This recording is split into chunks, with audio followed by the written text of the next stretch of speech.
नमस्कार नियोजित असित को स्वागत। जदि गोड़ चलनी चुल्ली चलनी जदि पैडल मारे परिवार प्रतिपोषण करने कष्टकर हो पड़े।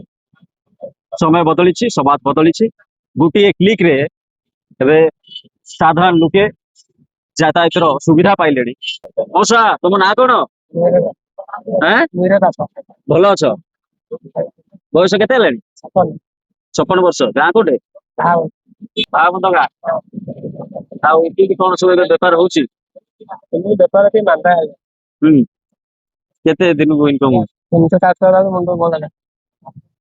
रिक्शा भड़ा रे ଆରାମସେ 35 ଟଙ୍କା दिन को 35 टाँग।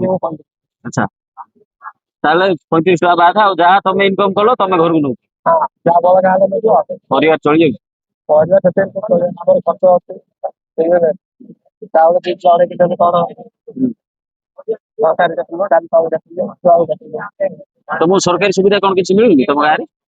ଚାଉଳ ଆମେ ଆମକୁ ପେନସନ ମିଳୁଛି नहीं सरकारी चाउल ଚାଉଳ मिलुଛି केते मिलुଛି?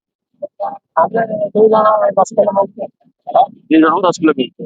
घरे आ परिवार रे किए अछि ସମସ୍ତେ पिल्ला ପିଲା 2 ଜଣ 7 ଜଣ ପଳେଇଲେ पळेले पुओ ना ହଉ ଗୋଟେ पुओ गोटे अछि कोन ଡ୍ରାଇଭର କାମ काम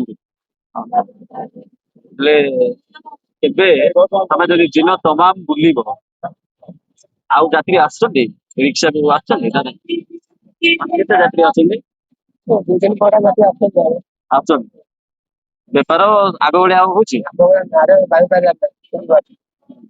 आगुरु केते वर्ष ले रिक्शा चलौछि ସଦା 10 ବର୍ଷ ହଉନି आ बेपार ना ଆଗେ ହାୱା ଖୋଲି ବଜାର କଣ କରୁଛନ୍ତି କାଇଁ ହଜାର ହଜାର ये सब माड करछि ଅଟୋ ବାଲା ମାର କଲା ତାଙ୍କୁ ଟାଉନ ବସ୍ ମାର କଲା चलिया नहीं कष्ट ना ହଜାର ପରିଶ୍ରମ କେତେ ପରିଶ୍ରମ କରିବା ମା କଷ୍ଟର କଥା हौ बहुत बहुत धन्यवाद ଧନ୍ୟବାଦ। तो